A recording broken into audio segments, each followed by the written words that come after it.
The Pacific Ocean has ceased to be a protective barrier and has transformed into a high-stakes kill box defined by hypersonic vectors and relentless satellite surveillance. At classified coordinates dictated by 7th Fleet Command, a Nimitz-class carrier slices through the heavy swells, projecting 100,000 tons of floating sovereign diplomacy. The authority of this vessel is not the nuclear reactor driving its screws, but the distributed lethality currently chained to the flight deck. We are not witnessing Hollywood heroism today. We are observing systems engineering applied strictly to violence, optimized for a battle space where detection equals immediate destruction. Naval doctrine is undergoing a seismic shift from massed defensive postures to long-range offensive saturation, driven by 5 specific technologies deployed in the last 24 months. China's anti-access area denial bubbles and Russia's coastal bastions rely entirely on keeping American carriers outside a 1,000-mile lethal radius to maintain their strategic advantage. That geometric advantage has suddenly evaporated because the United States Navy has fundamentally altered the physics of the engagement zone through radical hardware integration. In early 2025, Carrier Strike Group 5 integrated weapon systems that effectively decouple the launch platform from the targeting sensor, rewriting the rules of engagement. These assets create a kill web, a self-healing network where if a single node detects the target, every platform in the theater can destroy it. This strategy abandons the concept of the carrier as a lone fortress and reimagines the fleet as a dispersed, highly aggressive predatory organism. The first system rewrites the established laws of air superiority and forces enemy AWACS aircraft to either immediately retreat or face certain destruction. Meet the AIM-174B, colloquially dubbed the Gunslinger, a weapon that definitively ends the era of safe standoff distances for hostile support fleets and surveillance assets. For decades, the engagement limit was dictated by the NLM's burn time, but the Gunslinger is not a traditional air-to-air missile by any standard. It is the air-launched configuration of the SM-6, stripping the Mark 72 booster to fit snugly under the wings of an FA-18E Super Hornet. This engineering modification births a monster, a 1,900-pound interceptor capable of destroying high-value aerial targets over 300 nautical miles away from the launch point. The physics are terrifying. Launched at 30,000 feet and Mach 0.9, the missile retains immense potential energy, extending its kinematic reach far beyond surface variance.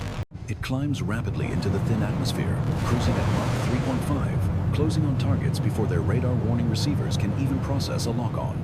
This range authority neutralizes the PL-15 and PL-17 missiles that the People's Liberation Army Air Force designed specifically to outrange American fighter jets. The strategic implication is absolute. U.S. fighters can blind the enemy by destroying their KJ-500 early warning planes without ever entering their defensive envelope.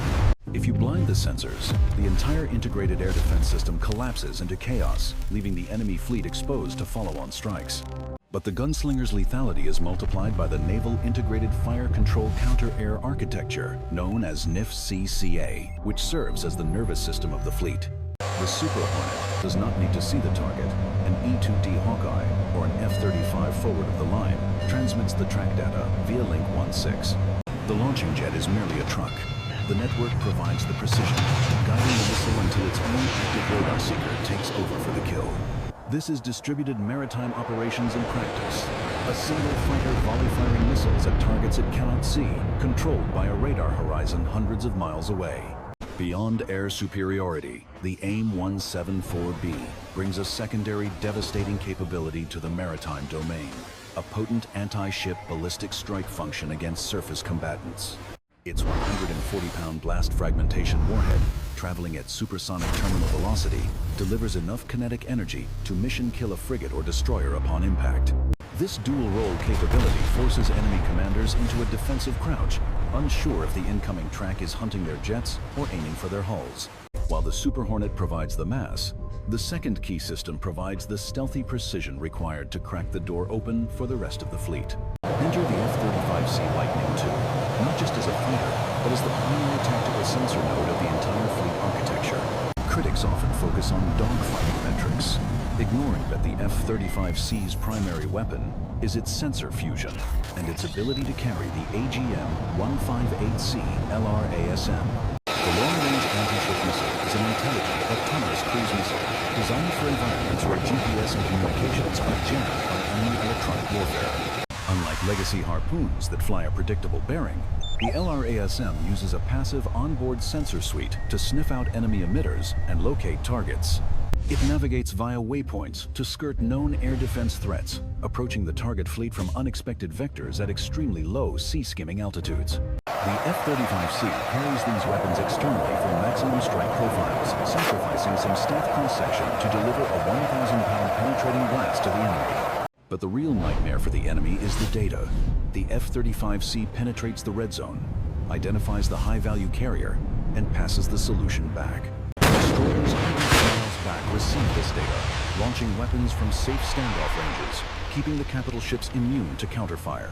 This stand-in sensing capability allows the fleet to project power deep into contested waters without exposing its most valuable assets to immediate danger. The missile itself possesses advanced target recognition software, capable of distinguishing a specific destroyer from a convoy of decoys and innocent merchant traffic. If the target is obscured or the data is old, the LRASM can loiter, verify, and execute the attack autonomously without a human in the loop. In 2025 drills, this combination demonstrated a kill chain speed that reduced the find, fix, finish cycle from minutes to mere seconds, overwhelming opposition forces. Enemy electronic warfare attempts failed to break the lock. The missile's passive sensors actually use the jamming signals to home in more accurately on the source. This is the reality of modern naval combat. It is not about who has the bigger ship, but who closes the kill chain first. The F-35C and LRASM integration ensures that the U.S. Navy strikes first, strikes from the shadows, and strikes with absolute mathematical certainty.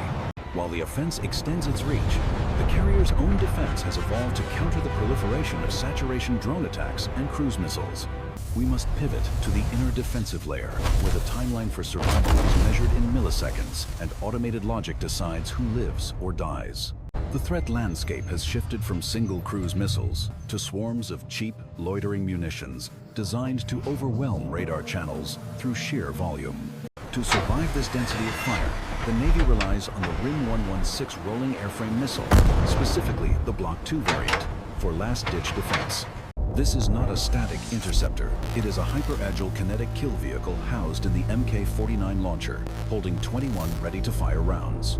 The genius of the RIM 116 lies in its dual-mode seeker technology, optimized for targets that are actively trying to jam the ship's tracking radars. Upon launch, the missile tracks the incoming threat's own radio frequency emissions, effectively turning the enemy's targeting signal into a homing beacon for its own destruction. As it closes the distance, it switches to a high-resolution infrared seeker for terminal guidance, locking onto the heat friction of the incoming airframe. This fire-and-forget logic is critical when dealing with Mach 2 vampires. The ship doesn't need to guide the missile, freeing up resources for other targets. The airframe rolls continuously in flight, a gyroscopic stabilization method that eliminates the need for complex control surfaces and significantly reduces aerodynamic drag.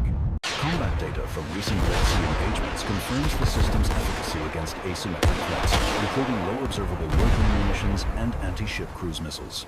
It acts as the final hard-kill layer, operating inside the minimum range of area defense missiles, ensuring that leakers are vaporized before impact.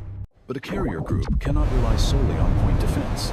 It requires a medium-range interceptor capable of thinning the herd at the 30-mile line. This brings us to the evolved Sparrow Missile Block 2, a weapon that fundamentally solves the channel saturation problem of legacy naval defense. Older semi-active missiles required a ship's radar illuminator to paint the target continuously until impact, strictly limiting the number of simultaneous engagements. The Block 2 integrates an active X-band radar seeker derived from the AMRAAM, giving the missile its own eyes and autonomy mid-flight. This allows the launch platform to fire a salvo of ESSMs at multiple vectors and immediately break radar lock to track new threats. The missiles receive mid-course updates via data link, then activate their internal radars for the terminal intercept sequence, hunting independently. This capability is force multiplied through the cooperative engagement capability, where a destroyer can fire on a track held by an aircraft miles away. The ESSM is specifically engineered for high-G maneuvering to intercept sea skimmers missiles flying feet above the waves to hide in radar clutter. Its thrust vectoring tail control allows it to perform 50 G turns, snapping its trajectory to collide with targets attempting evasive maneuvers.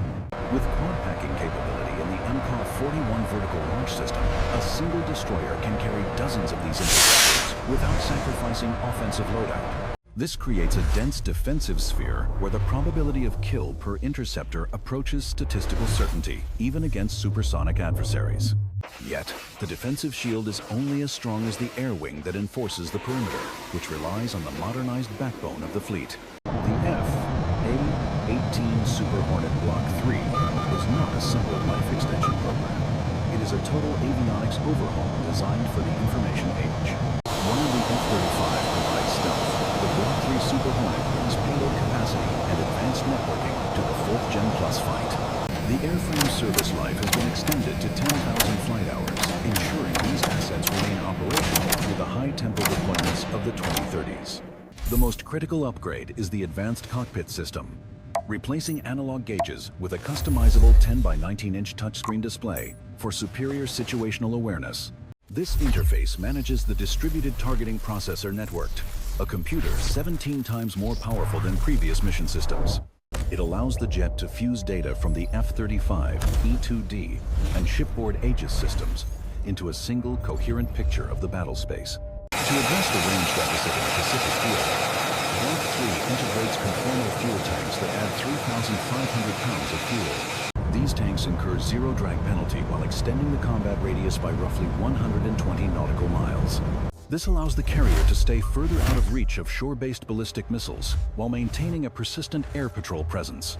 Combined with the aerial refueling capability of the MQ-25 Stingray drone, the Super Hornet's effective reach is pushed deep into enemy territory. The Block 3 also features a reduced radar cross-section compared to its predecessors, applying specialized coatings to delay detection by enemy fire control. It serves as the fleet's truck, hauling heavy ordnance like the JASSM-ER and the A-174B that simply cannot fit inside the F-35's internal bays. This high-low mix is the doctrinal core of modern air power. Stealth assets penetrate and designate. Heavy fighters launch and destroy. The synergy between the Block 3 and the electronic warfare variants creates a jamming corridor that blinds enemy radar while kinetic weapons traverse it. Operational availability is further enhanced by automated maintenance systems that transmit airframe health data to the carrier before the jet even lands. This predictive logistics model reduces turnaround time, keeping more jets in the air and fewer in the hangar bay during sustained combat. But the hardware is only the delivery mechanism. The true lethality comes from the integration of these 5 systems into a single kill web. The AIM-174B provides the reach. The F-35C provides the vision. The LRASM provides the punch. The ESSM and RAM ensure survival. Enemy naval doctrine relies on the assumption that they can overwhelm U.S. defenses with mass before American magazines are depleted. These technologies invert that assumption, allowing U.S. forces to engage effectively while outnumbered, using information dominance as a weapon. The strategic calculus in the South China Sea shifts when a carrier group can enforce a 500-mile exclusion zone without exposing its capital ships. We are witnessing the maturation of distributed maritime operations, where the fleet is dispersed to reduce vulnerability but aggregated in effect. Every sensor is a shooter, and every shooter is a sensor, linked by a jam-resistant tactical grid that is incredibly difficult to degrade. Adversaries investing in static anti-access systems now face a dynamic, mobile threat that can strike from any azimuth with hypersonic speed. The deployment of these systems to the Pacific theater is not a test. It is a finalized operational posture signaling readiness for high-intensity conflict. While propaganda focuses on ship counts, professionals focus on VLS cell capacity and missile kinematics metrics where the U.S. retains a decisive edge. The Block 3 Super Hornet's ability to control loyal wingman drones will further expand this advantage in the coming operational cycles. This is the industrial capability of a superpower, mobilized to maintain sea control through technological overmatch rather than sheer homelands. As these systems proliferate across the fleet, the window for a successful surprise attack against a U.S. carrier strike group is rapidly closing. The integration of these 5 specific technologies creates a layered denial strategy that extends from the carrier deck to the enemy's coastline. It is a concentric series of kill zones. The AIM-174B dominates the outer air battle. The LRASM sanitizes the surface. The ESSM and RAM secure the perimeter, rendering the enemy's anti-access strategy mathematically insolvent. This requires them to expend unsustainable resources to penetrate the defense, forcing a strategic stalemate that favors the defender. But hardware superiority is only one variable in the equation of naval dominance. The other is the absolute proficiency of the operator. Technology is useless without the institutional competency to employ it under the crushing cognitive load of actual combat conditions. The U.S. Navy conducts high-fidelity live-fire exercises like Valiant Shield and Northern Edge, simulating degraded environments where GPS and comms are jammed. This creates a muscle memory for complex kill chains that no amount of theoretical simulator training can replicate for peer adversaries. While Beijing and Moscow iterate on prototype capabilities, American crews are logging thousands of operational hours on the actual deployed systems. The ability to launch a Super Hornet every 45 seconds at night in Sea State 4 remains a capability gap that no other Navy has closed. Carrier strike groups are not just floating airfields.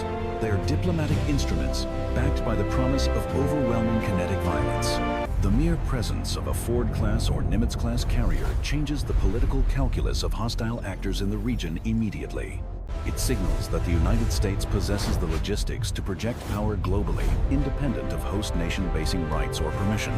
The enemies of the West rely on a strategy of rapid escalation to a fait accompli, hoping to win before the U.S. can respond. The systems we analyze today, AIM-174B, LRASM, RING-116, ESSM, and Block 3 Hornets, dismantle that strategy by ensuring the U.S. is ready immediately. There is no ramp-up period. These weapons are in the magazines, on the walls, and networked into the grid. As we look toward 2030, the integration of manned-unmanned teaming will further distance the human pilot from the point of danger.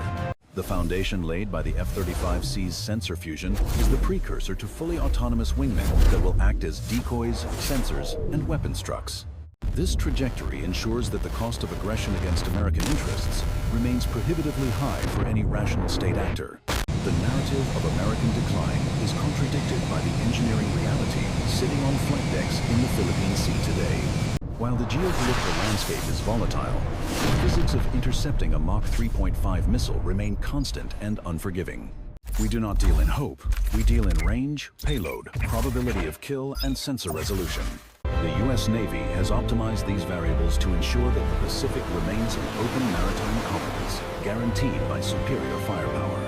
Understanding these systems provides the necessary context to filter out the noise of cable news and understand the actual balance of power. Intelligence is your primary weapon in the information space. Stay equipped with the technical realities of modern defense. If you value analysis grounded in systems engineering and tactical fact rather than speculation, acknowledge the briefing. Confirm your alignment with this channel by engaging the subscription protocol to receive future intelligence updates. The algorithm suppresses this type of technical deep dive. Your engagement forces the signal through the noise. We will continue to dissect the hardware that defines the boundary between order and chaos. From the free deck of the USS George Washington to the design labs of Raytheon and Lockheed Martin, the machine does not stop. The future of warfare is not just about the weapon, it is about the network that commands it. Every data point we have discussed today is a warning to those who would challenge the established order. The kill web is active, the sensors are listening, and the magazines are full. This is not posturing. This is physics, applied to geopolitics. Stay critical. Stay informed. End of transmission.